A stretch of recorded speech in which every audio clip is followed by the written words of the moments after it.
Ini adalah tanggal-tanggal penting yang menjadi titik krusial bagi indeks harga saham gabungan di Indonesia. Antara lanjut naik atau lanjut turun. Tonton videonya untuk tahu jawaban selengkapnya. Selamat datang di Freedom Cuan. Kali ini saya akan membahas tentang update IHSG, di mana belakangan hari ini IHSG itu bergerak dengan cukup kurang enak ya. Jadi buat teman-teman pasti ngerasa kalau IHSG ini sepertinya agak-agak boring gitu. Jadi mungkin IHSG itu akan condong bergerak di situ-situ aja atau bahkan ada kecenderungan untuk bikin new low. Oke, kita sama-sama analisa bareng-bareng dari awal. Jadi di sini saya memakai chart yang polos. Saya nggak usah deh pakai MACD or anything. Saya pakai chart polos. Nah, dari chart polos ini IHSG itu sudah jelas patah tren secara short term. Di mana tren short termnya adalah ini. Nah, ini tren short term, jangka pendek. Ini tren yang pertama. Saya kasih warna putih. Jadi yang garis putih sudah di break. Kemudian kalau kita pakai chart secara weekly atau mingguan, itu IHSG sudah selesai membentuk yang namanya impulsive wave. Jadi dari Elliott wave itu ada 5 impulsive wave. Jadi kalau kita pakai di sini Elliott wave 1 2 3 4 5. Ini yang pertama, kedua, turun ke bawah, naik ke atas 3, ini yang keempat, dan ini yang kelima. Jadi dia udah selesai dari impulsive wave-nya yang kelima secara weekly dari composite sendiri. Nah, biasanya kalau menurut dasar teori Elliott wave, di mana setelah terjadi 5 bullish wave, jadi 1 2 3 4 5, habis itu akan ada yang namanya ABC correction. ABC correction adalah seperti ini kurang lebih. Jadi ABC correction, Elliott correction ABC, di mana dari titik atas 5 tadi turun ke bawah, grade koreksi yang A, kemudian ada pantulan ke atas, tetapi dia tidak bisa melebihi dari wave yang kelima. Jadi dia nggak bisa melewati all time high dari wave yang kelima. Kemudian setelah itu dia akan cenderung untuk turun ke bawah, membuat wave C yang wave C-nya itu di bawah daripada wave A. Jadi wave C ini dia sifatnya itu koreksinya bakalan lebih rendah daripada wave A. Nah, kemudian kalau kita lihat sendiri, kita hapus lagi indikatornya. Itu yang pertama. Jadi ada kecenderungan bikin ABC correction lanjut ke bawah. Kalau kita pakai supply and demand, di mana area sideways IHSG itu yang cukup panjang dan cukup oke adalah di area sini. Mengapa saya bilang begitu? Karena di sini dia sideways beberapa bulan lama, dari Desember dia cukup sideways agak lama di sini. Jadi kita bisa lihat ya, IHSG itu di mana dia sideways-nya itu kita kasih dead range dari sini ke sini. Ya, ada 42 bar secara weekly, berarti ada 294 hari. Jadi ini sideways yang lumayan padat, di mana sideways ini ya hampir 1 tahun. Jadi setelah after covid drop di sini lalu naik, kemudian ini sideways lama. Nah, sideways yang lama yang lebih dari 3 bulan biasanya itu bisa menjadi acuan di mana demand area. Nah, demand areanya IHSG berada di area sini. Berarti kalau memakai correction ABC ada kecenderungan dia untuk bisa turun kembali ke bawah sini. Itu dari IHSG secara view dari weekly. Kemudian kita lihat lagi view dari monthly, di mana chart ini menggambarkan satu candlestick itu menggambarkan 1 bulan.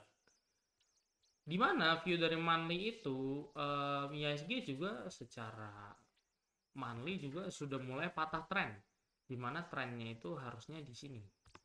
Dan dia udah mulai buat shadow bawah ke sini, walaupun shadow ditarik ke atas lagi, tapi ya itu udah salah satu tanda kalau emang IHSG itu akan lanjut penurunan. Yang jadi pertanyaan adalah kapan tanggal-tanggal penting di mana IHSG itu menentukan apakah lanjut naik atau lanjut turun. Atau opsi yang ketiga atau yang terakhir adalah sideways di situ-situ aja. Kita bisa tarik garis, ini udah pakai chart daily lagi kembali dari all time high-nya di area sekitar sini. Kita tarik garis lurus itu di mana jadi kita kaitkan antara yang atas, dari atas sini kita kaitkan dengan garis merah yang ada di sini. Jadi kurang lebih kayak gini. Nah, anggap saja ini adalah down trend line, di mana ini merupakan titik resisten. Kalau IHSG naik ke atas ini punya kecenderungan untuk koreksi kembali ke bawah. Terus kita gambar juga garisnya dari titik bawah, dikenain juga di titik yang itu. Nah, kurang lebih seperti ini. Nah, jadi pergerakan IHSG itu sebenarnya lama-kelamaan itu seperti mengerucut. Jadi seperti membentuk triangle atau symmetrical triangle. Dia merucut kayak gitu. Ini merupakan tanggal-tanggal yang udah semakin dekat secara daily. Kenapa? Karena IHSG itu peluangnya ada dua. Antara ini peluang yang pertama ya. Jadi yang pertama saya gambarin pakai pet. Yang pertama adalah dia ke sini, koreksi sedikit, lalu up ke atas. Itu yang pertama.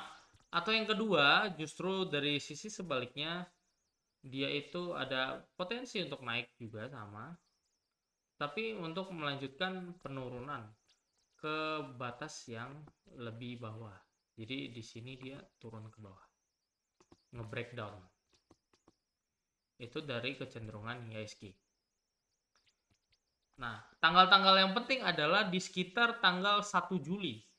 Jadi di sekitar 1 Juli mendekati sini lah. Jadi kurang lebih itu tanggalnya tuh ya kurang lebih beberapa candle lagi. Jadi bisa kita lihat dari penutupan besok tanggal 29 sampai 7 Juli. Jadi 8 hari lagi, seminggu ke depan itu menjadi titik penentuan IHSG apakah lanjut naik ke atas atau turun ke bawah. Itu peluang dari IHSG. Nah, karena kita itu IHSG itu indeks harga saham gabungan dari beberapa saham, cuman kan ada porsi-porsinya. Ada beberapa saham yang punya market capital yang gede, di mana kalau emiten tersebut naik, ya kecenderungan IHSG itu akan naik ditopang oleh emiten yang punya capital gede. Kita lihat dulu dari capital yang paling gede adalah BBCA. Ini menjadi faktor pendukung sebagai tanda-tanda kira-kira IHSG itu lanjut turun atau lanjut naiknya. Nah, BBCA sendiri itu sebenarnya dia lagi sideways di area 7250 sampai 7750. So far dia sama juga di mana ya dia itu sekarang udah mulai patah secara downtrendnya. Yang saya takutkan dari BCA adalah di mana di sini kan dia sudah turun dari titik all time high-nya kurang lebih di 8250. Katakanlah dia turun seperti ini di bawah. Lalu sekarang dia lagi sideways. Nah, area sideways ini bisa jadi dinamakan sebagai bearish flag. Jadi antara bearish flag atau juga mungkin bisa dikatakan rally based rally. Di mana teorinya adalah rally based rally itu di mana di sini ada flag. Jadi penurunan yang cukup tajam di sini di BBCA. Kemudian habis itu ada sideways. Setelah itu adalah lanjut turun ke bawah. Setinggi flagnya itu. Kalau kita lihat di sini, kita googling bareng-bareng ya, bearish flag. Nah, jadi kurang lebih gambarnya adalah seperti ini. Jadi dia turun, agak sideways, lanjutin turun lagi ke bawah. Itu dari BBCA. Lanjut, dari Goto. Market cap berikutnya yang gede adalah salah satunya Goto. Goto ini sebenarnya menarik secara chart. Yang menjadi problemnya adalah di daerah sini ini merupakan resist yang terkuat, dimana sangat sulit sekali Goto untuk menembus area ini gitu. Dari kemarin tuh gagal terus untuk menembus area sekitar 440, 442 lah menjadi area all time high-nya. Nah, kalau misalnya Goto nggak bisa untuk melanjutkan menembus all time high-nya, ya ada kecenderungan untuk Goto kembali turun ke bawah. Itu dari Goto. Nah, kalau misalnya Goto turun ke bawah berarti Secara tidak langsung Goto ini membuat yang namanya double top kecil di sini. Nah, kalau dia membuat double top kecil, berarti dia punya potensi penurunan itu kurang lebih bisa sampai ke area 290, 280 sampai 290. Di saat Goto turun dari harga sekarang 3592 katakanlah ke 290, berarti itu turun kurang lebih 100 poin, di mana market cap dia nomor 3 atau nomor 2 terbesar, pokoknya dia 5 besar lah. Ya otomatis IHSG juga akan tertarik untuk turun ke bawah. Next, sama aja dari BMRI juga so far sama pergerakannya. Dia turun di sini ngebase jadi sideways, ada cenderungan ya turun lagi sama seperti BBCA.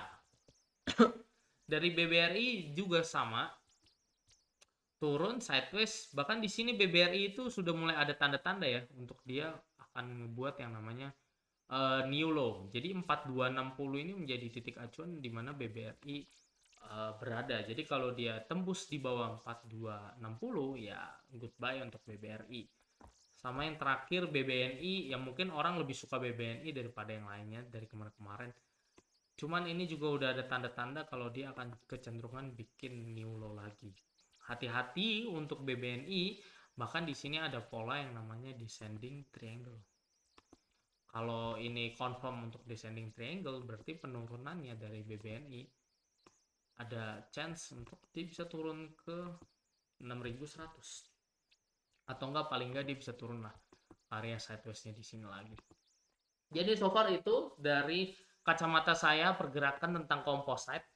Jadi seminggu depan merupakan game atau ibaratnya titik penentuan dari IHSG apakah lanjut turun ke atas. Sorry, kok turun ke atas? Lanjut turun ke bawah atau dia itu masih chance untuk naik ke atas.